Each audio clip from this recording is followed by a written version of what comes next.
નાના બાળકોને smartphone use કરતા આવડતો હોય એટલે પેરેન્ટ્સ હરખાતા હોય છે, પરંતુ ઘણીવાર નાના બાળકો મોબાઈલનો એવો ઉપયોગ કરે છે કે પેરેન્ટ્સને હેરાન થવાનો વારો આવી જાય છે. આવું જ કંઈક બન્યું છે અમેરિકાના કેન્ટકી રાજ્યમાં.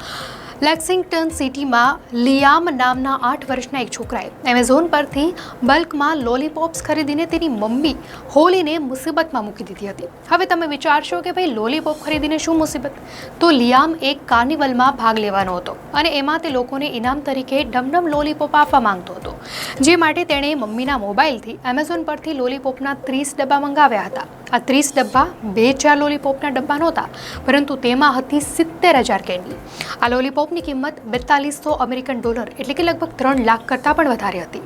હોલીને જેવી ખબર પડી કે તેના દીકરાએ આ બ્લન્ડર કર્યું છે, તેના પગ નીચેથી તો જમીન જ સરકી ગઈ. તરત જ તેણે એમેઝોનનો સંપર્ક કર્યો. ત્યારે તેમને કહ્યું કે જો તે રિફંડ મળે એવું ઈચ્છતી હોય તો ડિલિવરી લેવાની જ ના પાડી દે. પરંતુ ત્યાં સુધીમાં તો ડિલિવરી બોય 24 ડબ્બા ઘરની બહાર મૂકીને જતો રહ્યો હતો.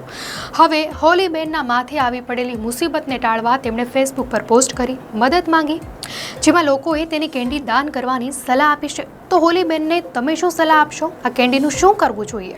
ચોક્કસથી જણાવશો.